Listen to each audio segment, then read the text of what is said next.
In this video, we're going to fire up the Netgear NeoTV with Google TV for the very first time. So let's get to it.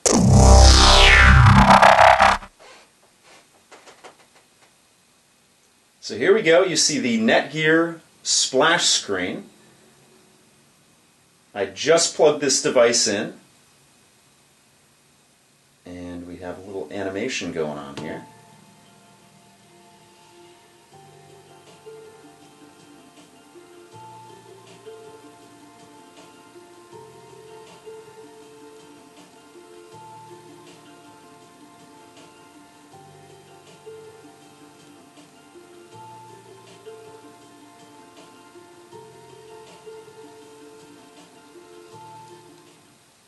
Very cool little opening animation there.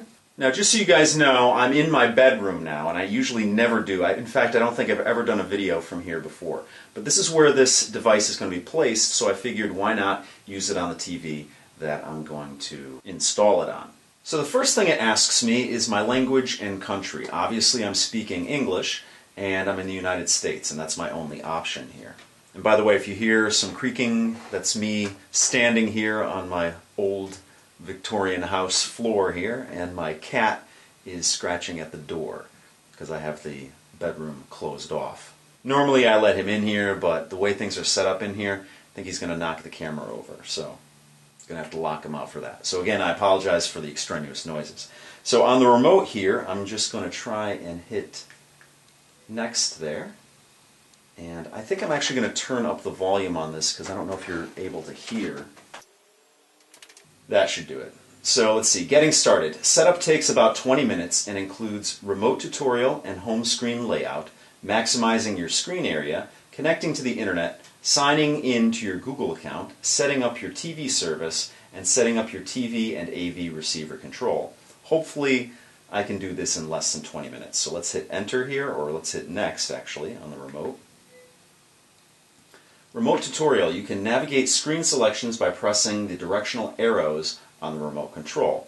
Now, if you looked at the unboxing video of this device, you saw on the touch panel on the remote control that you have different areas on there that you can click, one of which are these arrows, and it shows that you can navigate. So I'm going to click on that touch panel, and that's how I'm going, or this touch pad on the remote, and that's how I'm hitting next on the device.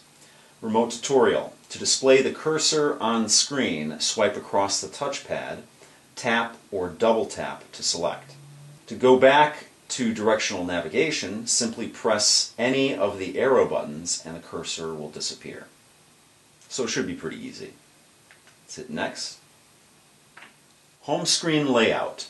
It says choose a home screen layout you would like to use. Now you have two options here. This is the first time I've ever seen this on a Google TV device. You have the original, which is basically you have your icons at the bottom, and that's a stock Google TV experience. And then on the right you have multiple tiles. Now, as I said before, this is my fourth Google TV device, and two of those Google TV devices had stock layouts. The Vizio CoStar had a skin on it, and what I'm going to try, I'm actually going to try the multiple tiles on this. So that's going to be my home screen. I would imagine I could change it back if I don't like it, but since I don't have live TV pumped through my Google TV device, I think that this will actually work better because the original view makes room, while you have a big area there, it makes room for live TV. So we're going to go try the multiple tiles option. If you're interested, if you're not familiar with Google TV, you can check at the link at the end of this video,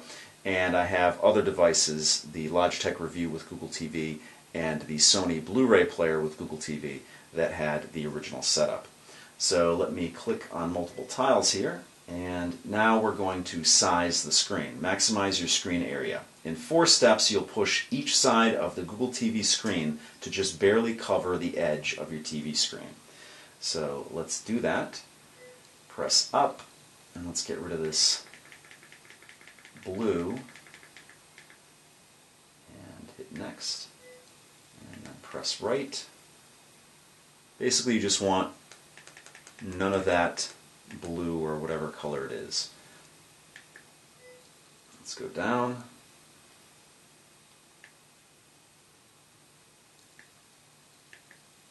There we go. One left to go.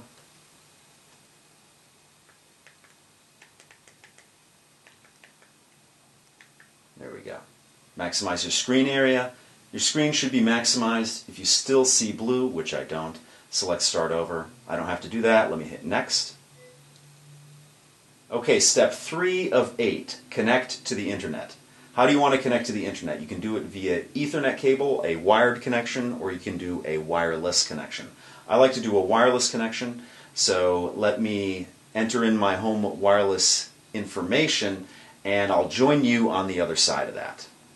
Okay, we're on step 4 of 8, and the next step here is your Google account. So if you don't have a Google account, you have to create one, but I have several, so I'm going to enter in my username and password and associate this Google TV device with my Google account. So let me enter in that information and I'll join you on the other side. But before I do that, I just want to catch you up to speed. I'm actually using the QWERTY keyboard on the back of the remote to enter in all this information. So I'll see you on the other side. Okay, step 5 of 8, help make Google TV better. Normally I like to give them the information. This is basically automatically sending usage information, statistics, and crash reports to Google. I have no problem doing that. If you have a problem, you don't have to click it, but I generally do click this on any device I do get. So click on that and let's hit Next. Step number 6 of 8, enter zip code. Please provide your zip code so that you can receive accurate programming information. Let me enter in my zip code and I'll join you on the other side of that. Okay, we're almost there. Step 7 of 8, set up TV service. How do you watch TV? I have cable, satellite, or other TV service with a set-top box. I do not have a TV service. Well, in this case, I have a unique setup. I do have Comcast, and I do have one of their little boxes up here, which I'm actually going to be getting rid of, and I'm going to be using a Windows Media Center extender up here, and that way I'm going to actually be able to get live TV in my bedroom and get more channels than that little box that Comcast gives me, because I'm basically just streaming from my main box, my main Windows machine that has a cable card in it. But bottom line, for this video's purposes, I am not going to be able to use the HDMI pass-through where you can actually control your cable box with this Google TV device. And like I said, I've had 4 Google TV devices before, and I've never been able to try out this option just because I don't have a cable box with an HDMI output. So for the purpose of this, I'm going to have to select I do not have a TV service, even though I do, but I can't use it anyway because I don't have the HDMI pass-through on it. So I'm just going to click on this and hit Next. Set up TV control. Do you want to control your TV with same remote? And we're going to hit No on this. And go to step 8 of 8. Set up AV receiver control. Now I have done this in the past with previous Google TV devices and it works fine. In the case here in my bedroom, I don't have an AV receiver. This is my only TV in the house that does not have an AV receiver attached to it. So I'm just going to hit No here and we're going to move on. That's it. You can modify your configuration in settings, or you can just type settings in the search box. Please wait while we optimize your settings based on your selections. You will need to restart NeoTV Prime to complete the setup. You can modify your selections by navigating to System Settings. So I'm going to finish and restart.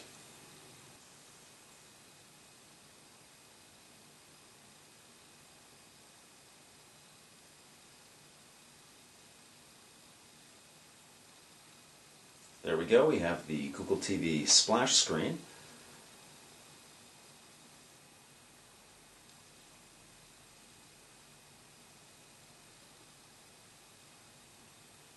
And here we go. Welcome. Welcome to the latest NeoTV Prime.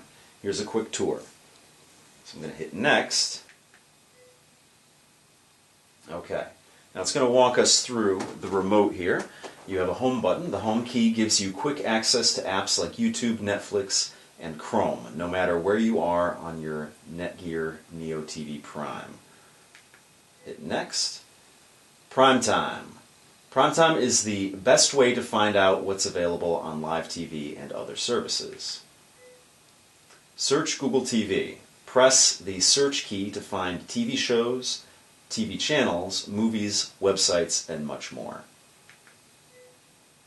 Press the menu key to see the available options anywhere. Try it while watching TV or when browsing movies. Google Play Store. Get apps, games, movies, and music from the Google Play Store and make your TV what you want it to be. And that's it. So there we go. That is the Google TV interface on this device, and definitely actually reminiscent of Windows 8. So you have a lot of tiles here, which are your apps, and you can just jump to them. So that's going to do it for this video. In my next video, I'm going to give you a full rundown of the user interface and a review on this device. So if you have any questions or comments, please post them down below. If you like what you see, please subscribe. And as always, if you want to help out my channel, give me a thumbs up or favorite this video. So thanks so much for watching, and I'll see you guys next time.